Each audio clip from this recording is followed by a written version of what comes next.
当年不就是为了救浩儿才生的他吗？去挖我们另一个孩子的苦吗？不要哭了，浩儿，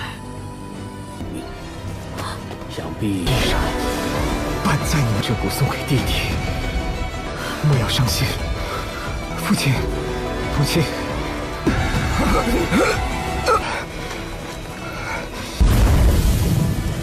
哥哥，都不要弃身上的至尊骨。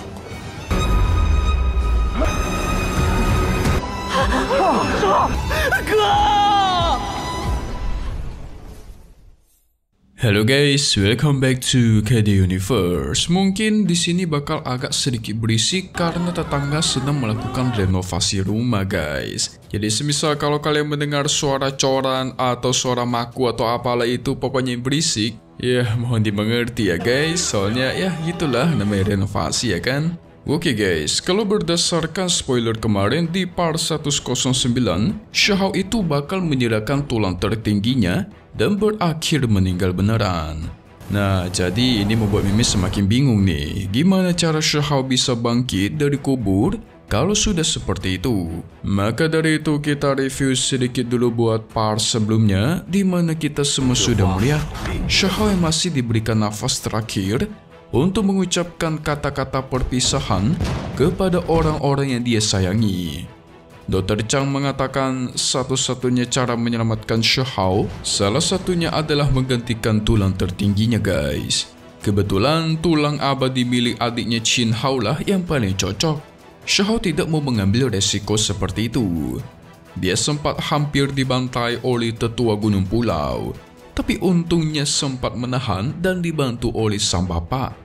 Pada akhirnya si tetua pulau pun dibantai habis. Dan dengan ini kita masuk ke intro ya guys ya.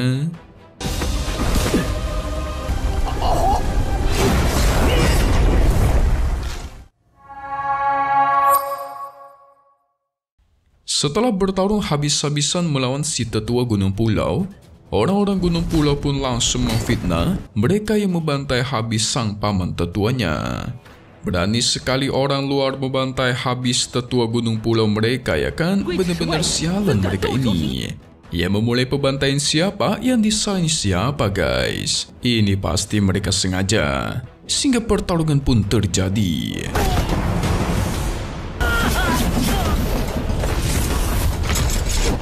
Orang-orang Gunung Pulau tidak mau Qin Hao mereka kehilangan tulang abadi karena Qin Hao lah yang bakal membawa Gunung Pulau mereka naik ke tempat lebih tinggi. Tapi tanpa tulang abadi semua itu tidak bakal terjadi. Sehingga para tetua pun bubar pergi dari sana guys. Sementara Xiahou yang masih pingsan. Si ayah sudah memutuskan akan menyelamatkan Xiahou dengan mengambil tulang abadi milik adiknya Qin Hao.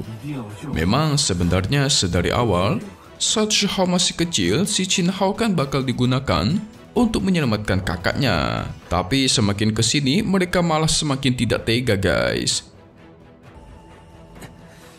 当年不就是为了救浩儿才生的他吗？去挖我们另一个孩子的苦吗？ Qin Hao yang mendengar semua itu dari luar, dia memastikan nggak bakal ragu kalau diambil tulangnya jikalau itu semua demi menyelamatkan si kakak. Tapi Xiahou segera bangun dan langsung mengatakan,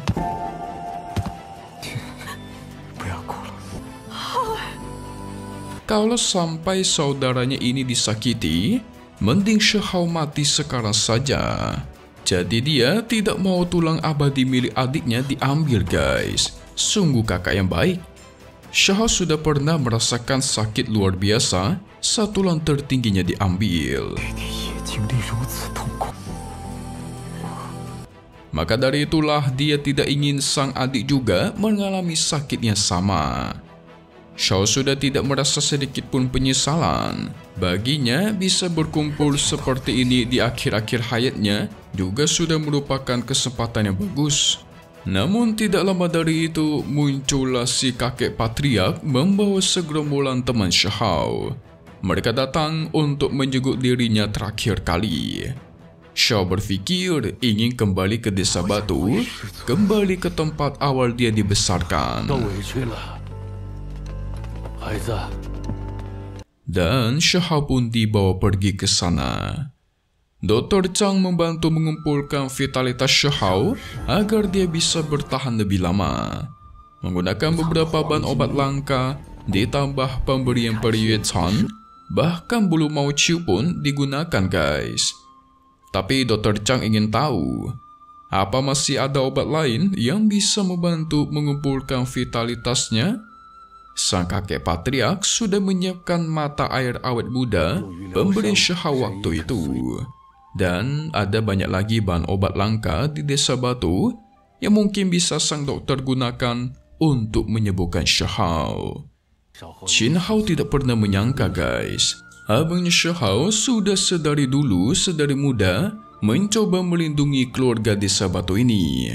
Berbeda dengan dirinya yang masih dalam penjagaan sang ayah dan ibu, terus berlatih di Gunung Pulau. Jadi benar-benar dunia mereka berdua itu berbeda guys, berbeda jauh. Shahao yang berjuang keras sendirian, sementara adiknya yang disuapin terus-menerus. Di sisi lain, Xiao Hong dan Hong Huang memberikan harta langka kepada ibunya Shahao. Tujuannya jelas untuk menambah vitalitasnya Shahao guys. Sang ibu sangat berterima kasih, berharap dengan barang-barang langka ini bakal menciptakan keajaiban dalam menyelamatkan sang anak. Dan akhirnya si ibu pun pergi. Yang ternyata guys, barang yang tadi Hong Huang berikan itu merupakan metode nirvana. Hal yang sangat langka itu. Bisa-bisa Hong Huang dihukum saat pulang ketika ketahuan memberikannya kepada orang lain. Tapi Hong Huang tidak peduli, karena Shahao sudah pernah menyelamatkan hidup mereka guys. Dr. Chang menilai Shahao itu bisa membaik sampai sekarang bukan karena obat-obat pemberian mereka, melainkan karena Shahao sudah menghabiskan darah tertinggi di dalam tubuhnya. Tujuannya untuk bertahan lebih lama supaya bisa mengucapkan beberapa keinginan yang belum terpenuhi. Ya, semacam kata-kata ada permintaan terakhir gitu guys. Sialnya lagi, sekarang semuanya sudah terlambat. Mau kalian sekalipun mencarikan pengganti tulang tertinggi pun udah nggak guna guys. Karena darah tertinggi Shahao sudah terkuras habis. Sekalipun dia dikasih tulang tertinggi yang baru pun gak bakal bisa pulih. Si ibu dan ayah auto shock dong. Tidak menyangka kondisinya bakal seperti ini. Besoknya, Shahao ingin berbicara berdua dengan Qin Hao. Ada beberapa barang yang ingin dia titipkan kepada Qin Hao. Satu barang diberikan kepada desa batu yang tidak lain adalah metode Kunpeng. Shao tidak ingin metode kunonya ini mati bersamanya guys. Harus ada yang mewarisinya. Tapi Shahao tidak mampu memberikan sepenuh metode Kunpeng karena tubuhnya sudah seperti ini. Jadi dikasihnya setengah saja guys. Shahao juga menitipkan pesan agar Qin Hao selalu menjaga kedua orang tuanya. Shahao tentu bakal membantu adiknya, yaitu menyerahkan semua kekuatan terakhir tulang tertingginya kepada Qin Hao. Sedari awal Shao tidak pernah membenci adiknya Qin Hao guys. Sebaliknya, dia sangat menyayangi adiknya ini. Shahao pun mempersiapkan pemberian tulang tertinggi kepada Qin Hao.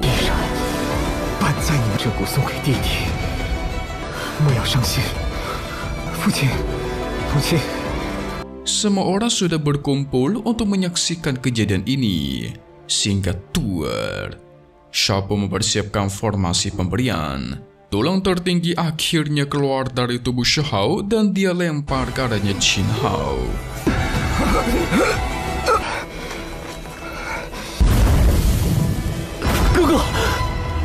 Meskipun itu adalah tulangnya patah, tapi bakal sangat membantu adiknya nanti. Shao memberikan nasihat terakhir untuk menjadi yang tidak terkalahkan dan akhirnya abang kita pun tumbang ya guys ya.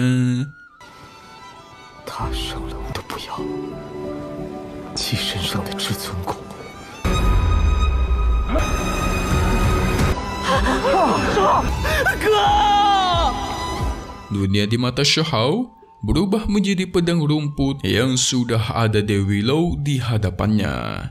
Shahao mengira Dewi Lo datang untuk menyebut dirinya guys.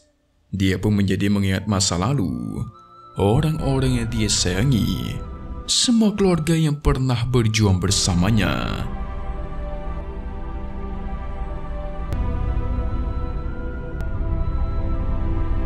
Semuanya mengucapkan selamat tinggal, dan Shahao pun akhirnya beristirahat dengan tenang guys. Kali ini benar meninggal ya, bukan kayak kemarin masih bisa berdiri.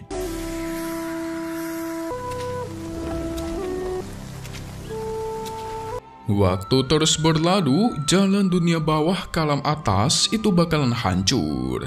Bagi orang-orang yang belum menyalakan api ilahi seperti mereka, takutnya bakalan sulit menembus aturan alam atas nanti.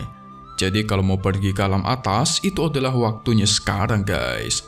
Harus sekarang juga. Tapi nampaknya sang ibu masih tidak rela. Dia memutuskan ingin tinggal di desa batu bersama anaknya Shahao. Tidak pergi ke alam atas. Tapi si ayah tetap bakal pergi ke alam atas berlatih keras. Dia tidak bakal menyia-nyiakan waktu. Bekerja keras, semua ini demi balas dendam guys. Ayahnya bertekad semakin kuat untuk membalaskan dendam anaknya Shahao. Jadi dia harus menjadi semakin kuat. Mantap. Tapi tidak lama dari itu, muncullah seekor burung kecil berekor 7 warna yang menjatuhkan sebuah benih hijau ke tubuhnya Shahao. Kalau kalian lupa, burung itu adalah milik Dewi Lo guys. Dan benih yang dijatuhkan itu pasti berasal dari Dewi Lo. Sang kakek Patria mengingat pertama kali Shahao dibawa ke sini, dirinya masih sangat kecil dan lemah, bahkan hampir meninggoy. Tapi akhirnya Shahao berhasil selamat, tinggal bersama dan melewati semua hal bersama-sama. Si kakek Patria berpikir, kalau Shahao tetap tinggal di sini bersamanya dan tidak keluar dari desa batu, mungkin hal seperti ini nggak bakal terjadi. Memang sedih ya guys ya, tapi mau gimana lagi.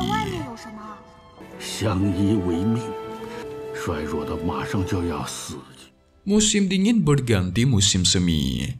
Kedua teman Shahao melaporkan apa saja sudah terjadi kepada keluarganya Shahao. Si Qin Hao berhasil mengalahkan para jenius dari segala daerah. Bahkan katanya ada 5 jenius tertinggi yang dibantai oleh Qin Hao sendiri. Ada juga kedua orang tua Shahao yang akhirnya naik ke alam atas dengan kondisi darurat. Tapi untungnya saat berada di atas mereka selamat dan aman-aman saja. Jadi Shahao bisa beristirahat dengan tenang. Salah satu temannya tidak terima guys. Nggak ada jenius yang lebih jenius daripada Shahao. Andaikan Shahao mendapatkan kesempatan untuk naik ke alam atas, maka tidak ada yang bakal bisa menandinginya. Tidak lama dari itu, 3 bocah pun datang ingin melihat paman Shahao. Lucu sekali bocah-bocah ini ya. Nggak pernah melupakan paman kesayangan mereka. Tapi ada yang aneh. Salah satu rumput tanaman di sana terus menyala. Rumput jenis macam apa ini? Tidak pernah terlihat sama sekali di hutan ini. Anehnya lagi, tumbuhnya cepat sekali.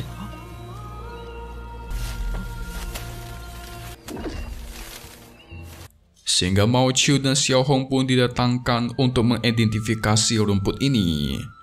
Rumputnya disebut sebagai rumput abadi yang tidak bisa membusuk. Dirumorkan rumput abadi ini merupakan kekuatan tertinggi kuno guys. Jika rumput ini digabungkan dengan bahan obat tertinggi lainnya, bisa menciptakan keabadian berumur panjang. Tentu mereka penasaran, apakah Shahao bisa diselamatkan dengan rumput ini? Sebenarnya untuk menjaga tubuh Shahao tetap segar dan tidak membusuk, mungkin bisa. Tapi untuk mempertahankan kesadaran Shahao itulah yang mungkin tidak bisa guys. Namun ini menjadi salah satu peluang besar. Mungkin Tuhan masih tidak ingin melihat Shahao pergi sepenuhnya. Buktinya diberikan rumput abadi yang membuat tubuh Shihao tetap bertahan dan tidak bisa hancur. Biasanya di Tonghua itu, asalkan tubuh masih tetap utuh, mereka masih bisa menyelamatkannya dengan membangkitkannya guys. Nah, di tiap Tonghua caranya berbeda-beda. Kalau di Tonghua Perfect World Mimin belum tahu nih, apakah ada secercah harapan untuk kebangkitan abang kita satu ini? Yes, itu semua bakal terjawab di spoiler kali ini ya. Langsung saja buat part 110 episode 112-nya, nanti kita bakal melihat Kerajaan Batu bakal tergoncang keras. Entah apa yang terjadi, mungkin diserang kali. Semuanya pun bersiap. Di sisi lain, Shihao menunjukkan penyembuhan guys. Dibantu oleh Mao Qiu dan Xiao Hong, akhirnya Shihao bisa menggerakkan tangannya dan gak disangka-sangka abang kita bakal bangkit dari kematian. Pada akhirnya setelah bangkit, Shihao pun kembali ke Kekaisaran Batu dengan tubuh complete full power. Bahkan dia bisa membentuk kembali pelindung Kekaisaran Batu. Ini sungguh mantap. Gak disangka-sangka ya, abang kita ini bakal bangkit begitu cepat. Padahal Mimin kira kematian Shihao bakal menjadi ending dari film ini. Ya, tapi Mimin masih penasaran kan, gimana cara Kak Dewi Willow menyelamatkannya. Yang Mimin penasaran kan itu, apakah isi dari benih tetesan hijau yang tadi dikirimkan untuk Shihao. Kok bisa sesakti itu guys? So kita bakal melihat lagi penjelasannya di minggu depan ya. Dan seperti biasa, update lagi nanti untuk part 110-nya. Yes, di minggu depan, hari Jumat.